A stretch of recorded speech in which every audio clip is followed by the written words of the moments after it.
Welcome to Revenue Rehab, your one-stop destination for collective solutions to the biggest challenges faced by marketing leaders today. Now head on over to the couch, make yourself comfortable, and get ready to change the way you approach revenue. Leading your recovery is modern marketer, author, speaker, and chief operating officer at Tegrita, Brandi Starr.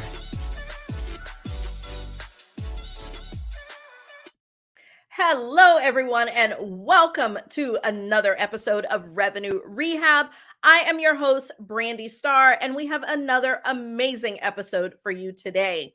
I am joined by Taft Love. Taft is the founder of Iceberg RevOps. He is also the head of sales for DocSend, a Dropbox company. And when he's not focused on sales or revenue operations, Taft is usually spending time with his wife and son or volunteering as a medical transport pilot. Welcome to Revenue Rehab, Taft. Your session begins now. Hi, thanks so much. I appreciate you having me.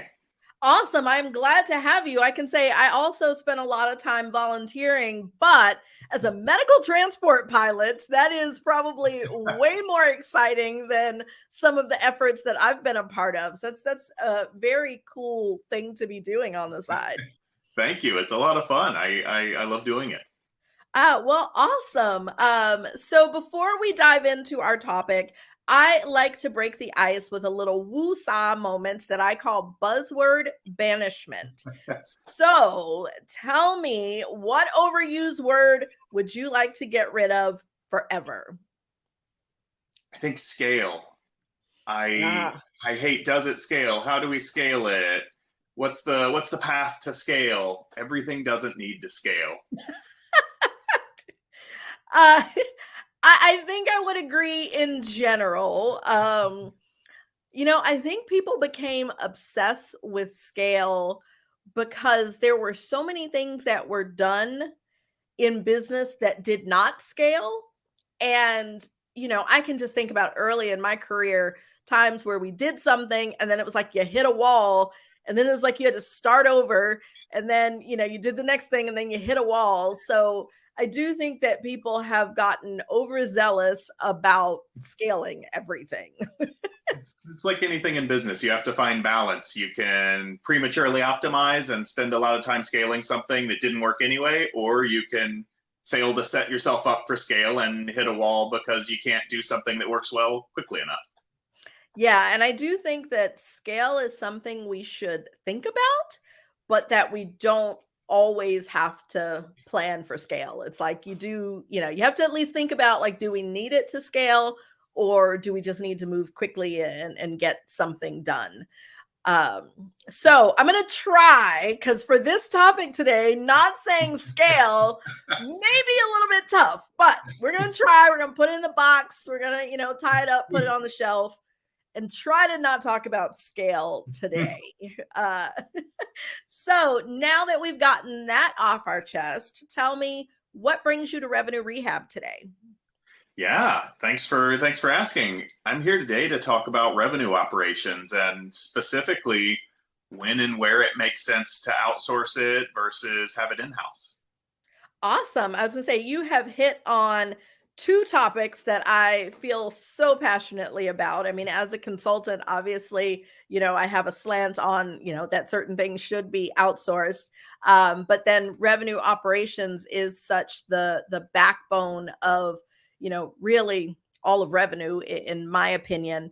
But before we dive into that, I believe in setting intentions. It gives us focus, it gives us purpose, and most important, it gives our audience an understanding of what we should expect from our conversation. So what's your best intention for our discussion?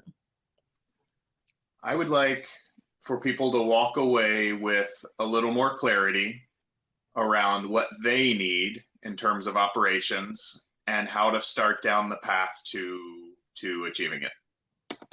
Awesome. So to start, I like to, start with a really basic question that I think I've asked, other guests that I've talked to about revenue ops with. but I always like to lay the foundation when I'm talking to someone about their perspective. And so how do you define revenue operations? Like, what does it really mean for a business? It's a really good question. So if it's okay, I'll dive into a little very brief history. So revenue operations, RevOps for short, is a term that is just starting to crystallize in the last couple of years. So for a while, it meant sales and or marketing operations. It meant whatever the person saying it wanted it to mean. There were thousands of RevOps teams that were actually just sales operations by another name. Over time, it has sort of solidified as a concept of operations serving the various parts of a revenue org that doesn't report into its client's functions. So sales operations sits under RevOps, which does not roll into the VP of sales. Same with marketing operations, sits under RevOps, doesn't roll into the VP of marketing. And my personal definition is it's three things broadly. It is data, strategy, and systems. And that strategy is really broad. It includes enablement and making sure everyone is sort of rowing in the same direction. But RevOps has become very broad, and even now it's starting to evolve even more into a function whose sole purpose is to make sure the customer experience is great.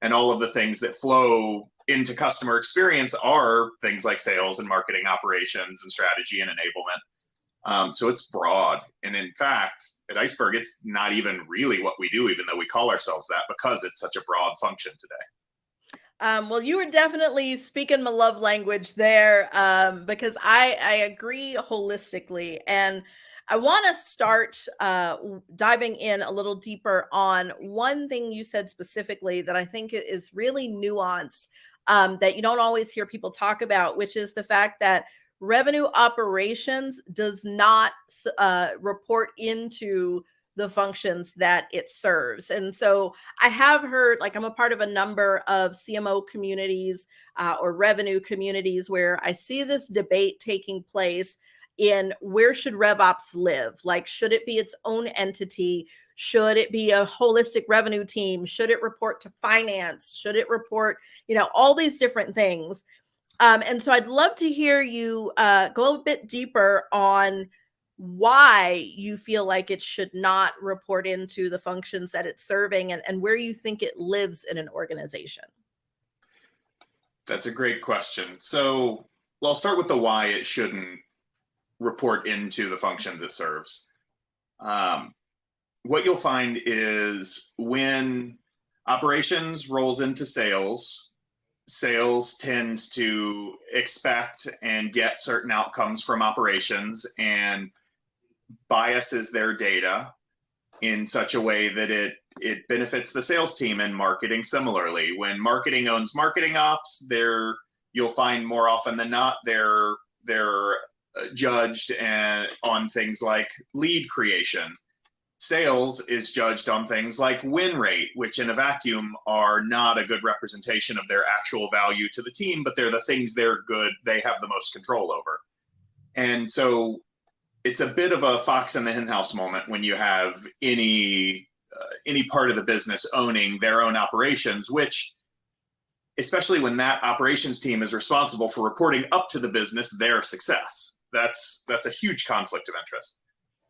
Beyond that, if you have them rolling into their own siloed orgs, you end up with disconnects. And one of the things that I used to ask CEOs or COOs who would come talk to us at Iceberg about whether we needed them, I would ask, go ask your VP of sales how many leads they received last month.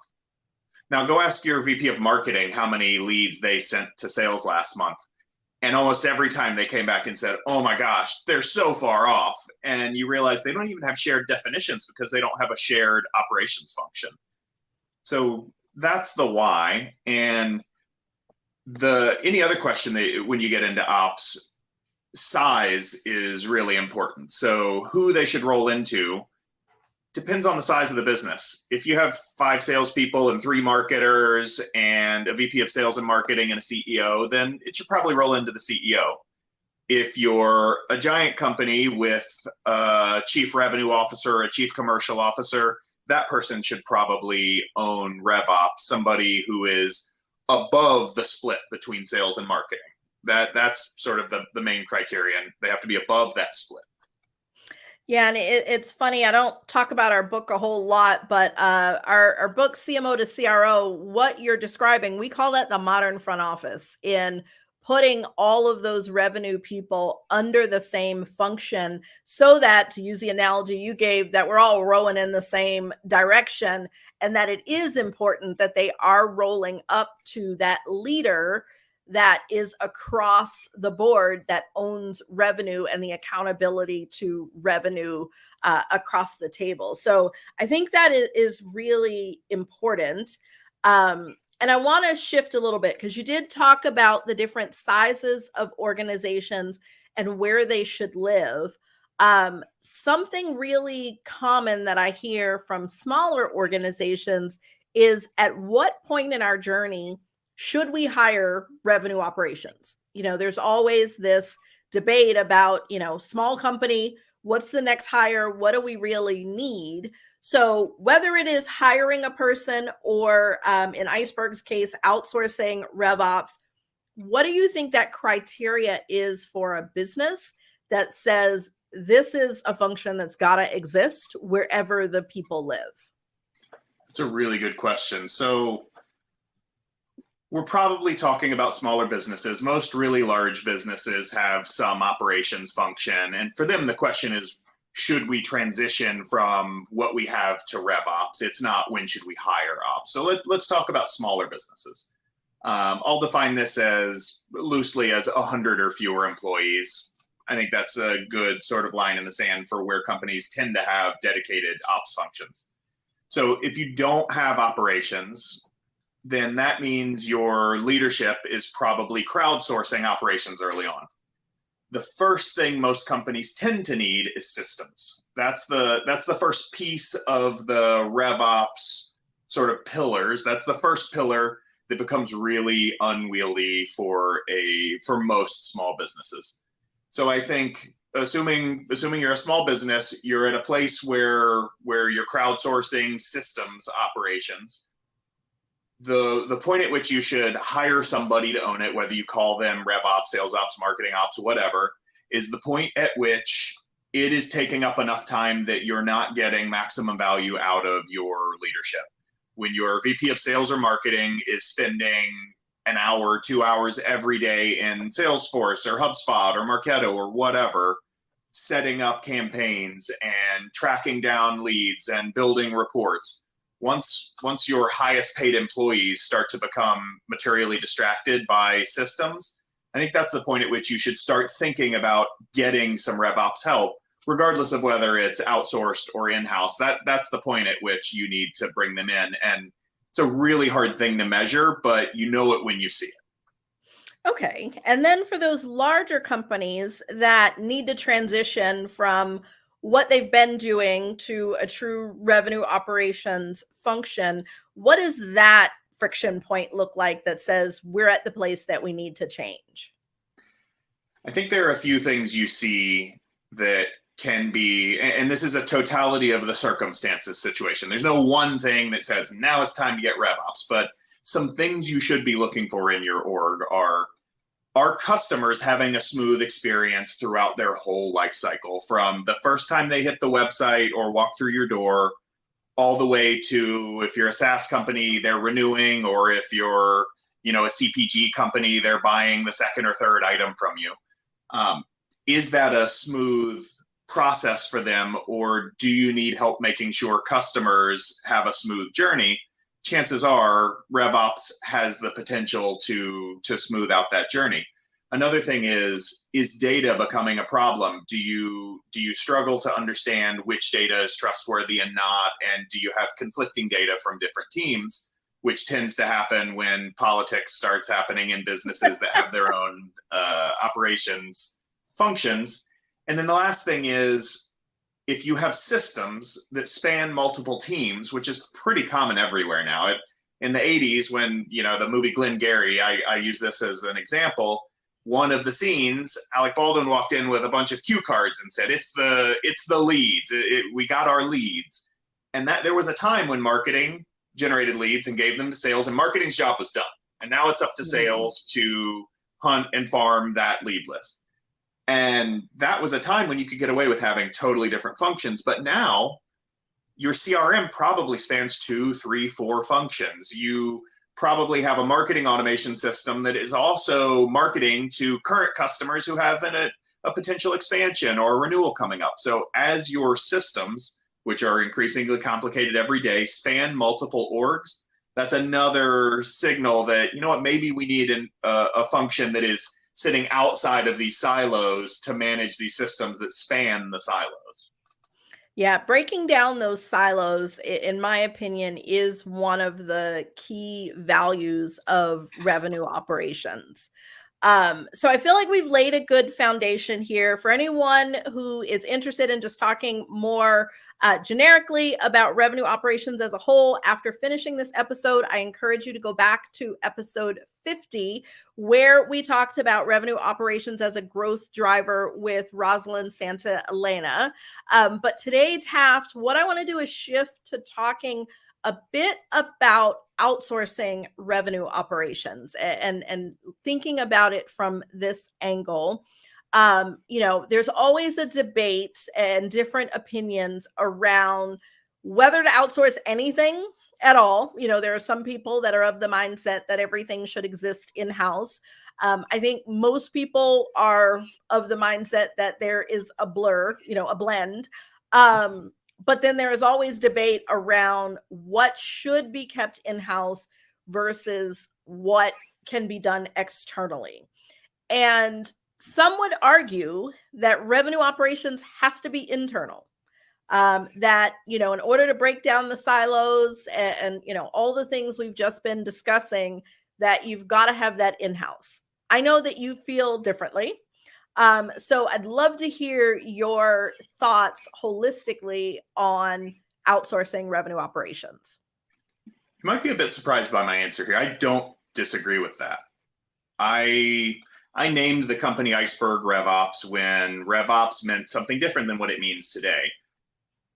I actually think that revenue operations, the full function, is not really something you can outsource. You can't outsource that unless you outsource the entire function. You have someone else doing everything for you, which I don't know of a company that does that. And so there are elements of RevOps, like we do systems and system strategy, that absolutely can be outsourced.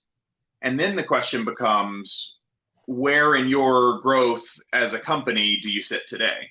So if you're a large org, there are plenty of opportunities for you to work with external partners, and they may plug into your RevOps org, but there is no way that a Yelp could hire a company to come in and own revenue operations, own their customer lifecycle internally. That's just not reasonable.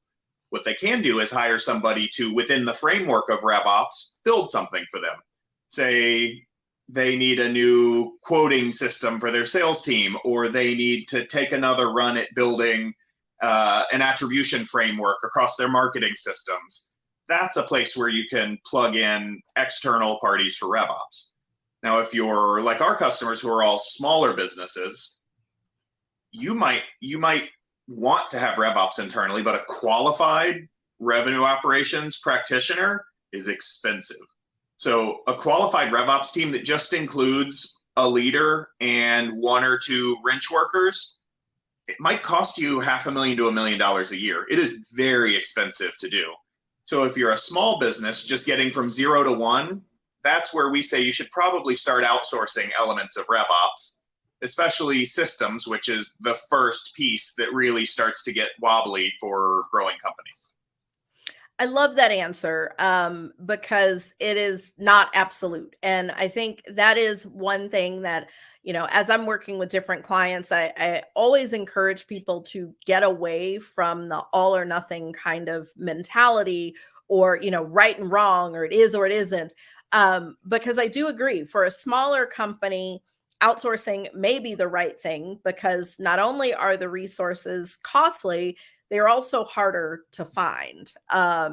And, for a larger company, I definitely agree that it's not like you're not going to be successful trying to outsource the entire function, but there are places that you can leverage external expertise in order to be able to grow. And so I do think that is a key consideration for everyone listening is where are you in the overall organizational growth and maturity scale? And really thinking about what makes sense. What are the gaps? What do you have on your team versus what do you need externally?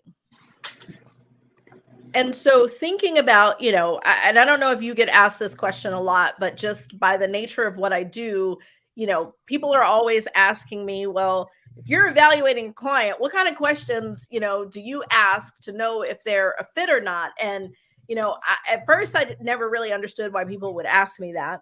But then as I thought about it more, I'm like, okay, I get it, because the assessment of if a client is right for us or right for an Iceberg is the same kind of assessment that you have to go through just as an individual to understand what your needs are. And so I'd like to hear from you if you're, talking to someone trying to figure out if outsourcing all of it or pieces of it is the right thing. What kinds of evaluation points or what kinds of things do you get people to think about? It's a great question. Some things I like people to think about. So let me give you let me preface this a little bit, and I think this will help my answer make a little more sense. So a well-run operations function surfaces trustworthy data to make good decisions for the business. One way I think of Iceberg is that we build the compass so you can steer the ship. And so one thing I like to understand from companies that think they might need our help or help from someone like us, even if they're thinking about hiring in-house, something I like companies to do is to write down a list of questions in plain English that you would like to have answers to in order to better run your business. And some examples of this might be, and honestly, these are some questions that some of our clients can't answer when they come to us, are how many customers do we have right now? If 100% of our current customers renew next year, how much money will that be? And so there are some of these questions. What are things you either don't have the data or you don't know if you trust the data that you have?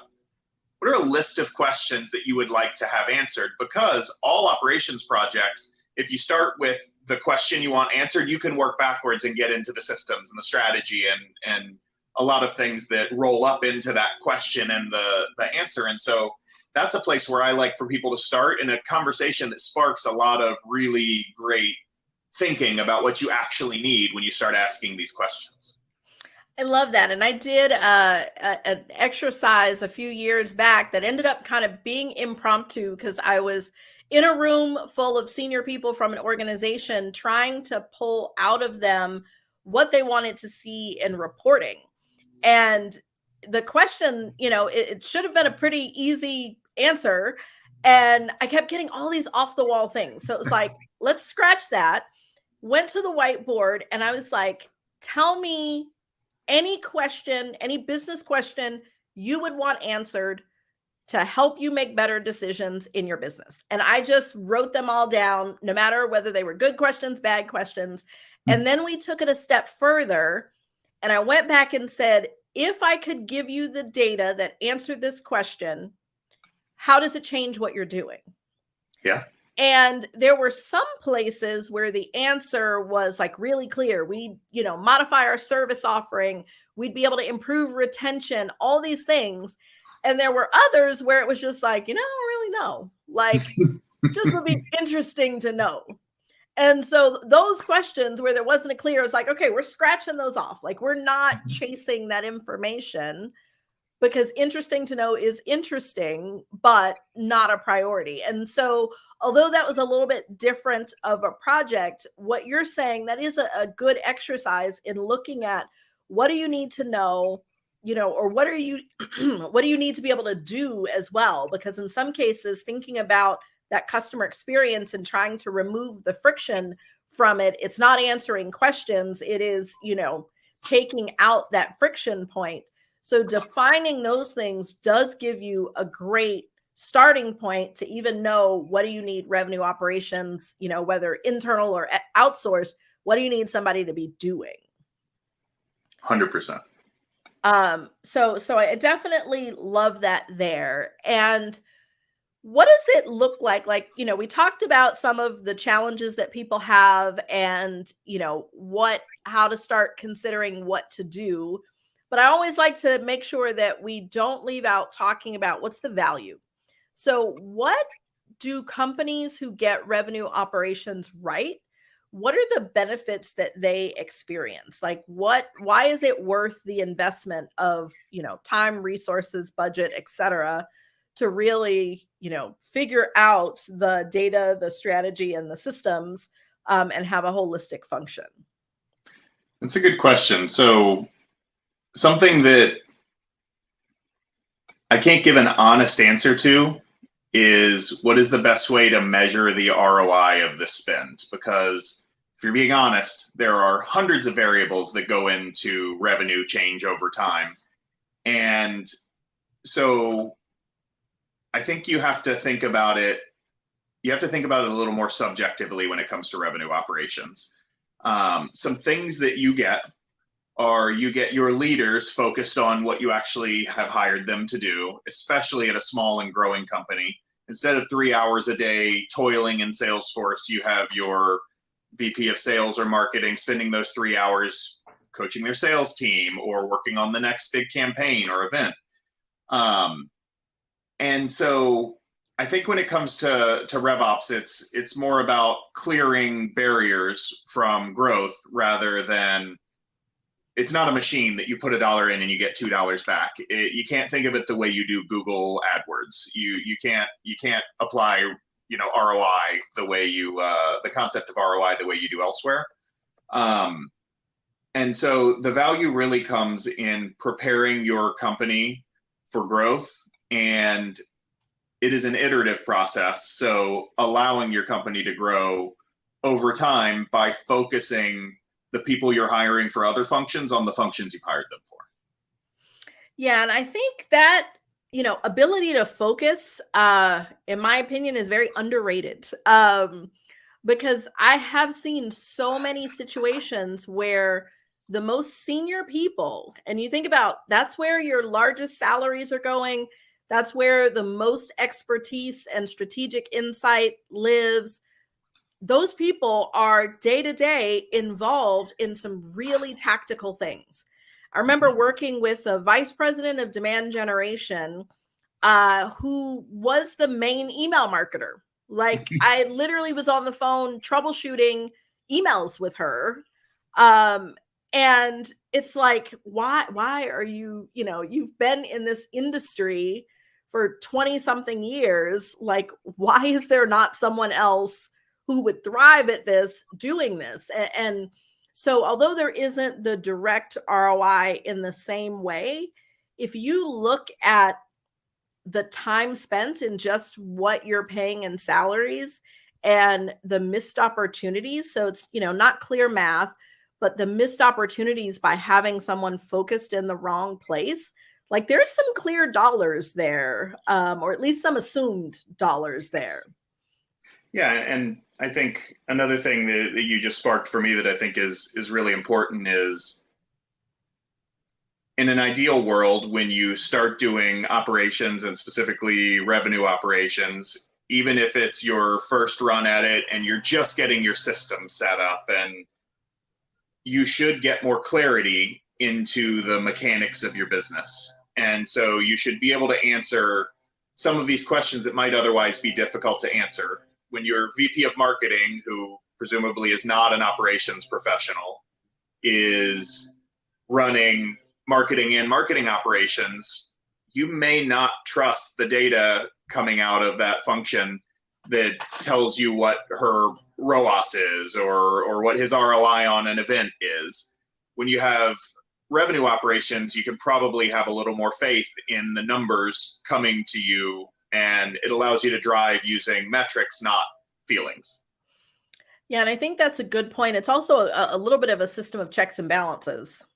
um and also an exercise in accuracy. As we've been talking, I have so many examples in my head. We were working with a client, and we had multiple teams who sent us data, and it was using your example of leads. It was like, well, the events team said they drove this much pipeline, and the sales team said they drove this much pipeline, and the demand gen team said they drove this much pipeline. And it was like, if you added up those numbers, the CEO was like, oh, we, would have hit our goals 3 years out if these numbers were accurate. And it was because multiple groups were taking credit, air quotes, for the same pipeline. And so that was one of the things that now their revenue operations team is trying to unravel, to say, where can you put it on your slide? Just something that basic of, when we're reporting to the board, can you put this on your slide? And putting, rules around that. And that is the, one of those outcomes that it doesn't look like you're driving $1 billion in pipeline when, it's really $500,000.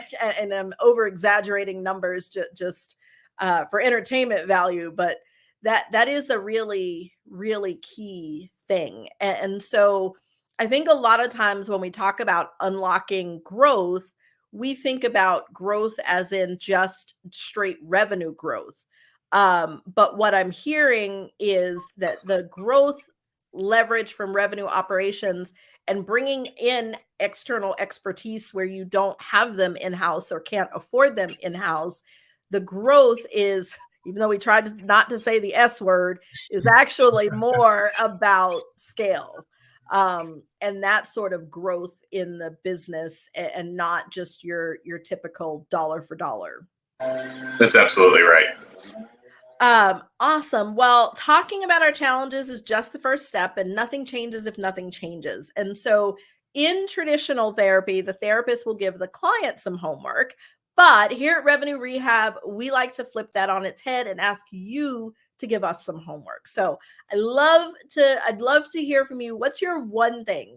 If someone is listening and they're like, you know what, we need to be looking at how we expand our revenue operations function, whether that's internally or by outsourcing, what's that first thing that they should do next to move the needle in the right direction?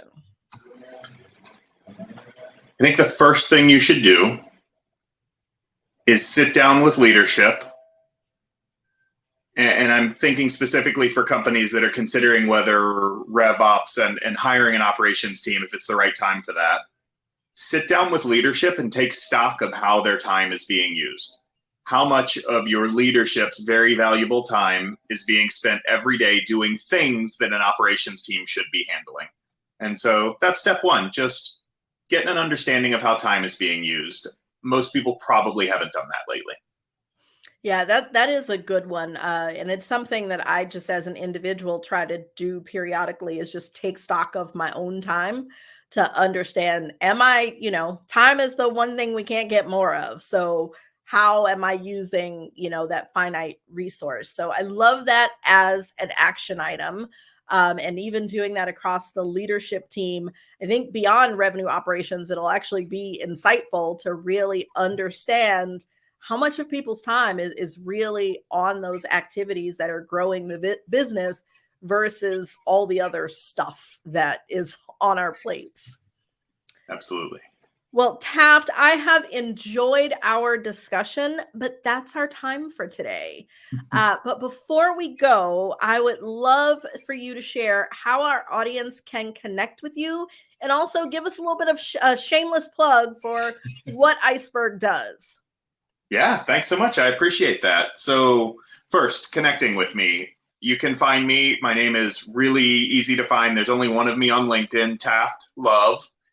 And you can also check us out at icebergops.com. And so for shameless plug, if you are a leader in a growing startup, small business, and you're struggling with all of the choices and work around systems and associated strategy, Our specialty is helping small businesses get from 0 to 1 and bridge the gap from founder selling until it's time to get a qualified in-house revenue operations team. We're that bridge for a lot of companies. And so if you're in that place, contact us. And one thing we do is we sit down and we do a free strategy session with you just to help you understand where you are operationally and whether it makes sense to get some help from us or an internal hire. And so that's just something we offer to the community. And we would love to talk to you about that. Awesome. Well, we will make sure that both the link to your LinkedIn as well as to Iceberg is in the show notes. So wherever you are listening or watching this episode, I definitely encourage you to connect with Taft. Also, episode 50 to hear more about revenue operations. And then also episode 44, where Addie and I debated out what you should in-house versus outsource. So as soon as you finish this episode, gives you some more listening of Revenue Rehab. Well, Taft, thank you so much for joining me. Yeah, thank you. I really appreciate being here. Awesome. And thanks everyone for joining us today. I can't believe we're already at the end. We will see you next time. You've been listening to Revenue Rehab with your host, Brandi Starr. Your session is now over, but the learning has just begun. Join our mailing list and catch up on all our shows at revenuerehab.live. We're also on Twitter and Instagram at Revenue Rehab. This concludes this week's session. We'll see you next week.